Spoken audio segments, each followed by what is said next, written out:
Election time ఎన్నికల మద్యపాన నిషేధం చేస్తామని చెప్పి చేయకపోతే ఓట్లు అడగమన్న వైసీపీ ఏ రకంగా వెళ్ళి ప్రజల్లోకి ఓట్లు అడగగలదు అని చంద్రబాబు ఆ రోజు మద్య నియంత్రణ అని చెప్పింది కంట్రోల్ చేయడానికి రకరకాల పద్ధతులు ఏది చేస్తున్నారు. అలాగే మేనిఫెస్టోలో మేము ఆయన అంటున్నాడు, నేను ఇది ఒక్కటే అడుగుతున్నాను, ఎందుకు మేము 100% జగన్మోహన్ రెడ్డి గారు మార్కులు వేసుకోవట్లేదు లేదా మేము కూడా అనట్లేదంటే ఈ కారణాలు 99 పైన 99.5% దాకా పూర్తి చేసిన హామీలు ఉన్నాయి. వాటిని గురించి చూసి చెప్పమనండి ఆయన. దీనికి సంబంధించి కూడా ఒక సోషల్ ఇష్యూగా కూడా ఉన్న దీంట్లో మ్యాక్సిమం కంట్రోల్ చేశాం.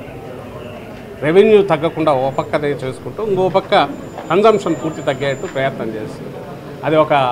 అది ఒక ఏదైతే దానివల్ల కుటుంబాలు నాశనం కాని పరిస్థితి మెయింటైన్ చేస్తూ బ్యాలెన్స్ దీంట్లో పోతున్నారు. దానికి సంబంధించి నువ్వు ఏదైతే దాన్నే పట్టుకొని దీన్నే అడుగుతున్నాడు, దాన్ని మిగిలిన 99% వాటి గురించి చూసి వాటి చెప్పు, నువ్వేం చేసావు వాటి చెప్పు. నువ్వు బెల్ట్ షాపులు నీ హయాంలో వచ్చి బెల్ట్ షాపులు ఎవరంటే చంద్రబాబు గుర్తొచ్చే పరిస్థితి నీది. నేను అదే అంటున్నా కదా, నీ ఒళ్ళంతా ఇది పెట్టుకున్నాడు. మా జగన్మోహన్ రెడ్డి గారికో మాకు ఎక్కడ మరక ఉంది అని చూపి చిన్న మరక చుక్కలాగా ఉండేది కనపడుతుంది అని చూసి వెతికే ప్రయత్నంలో నువ్వు కింద మీద పడుతున్నావు. నీ వైఫల్యం అక్కడే కనపడుతుంది.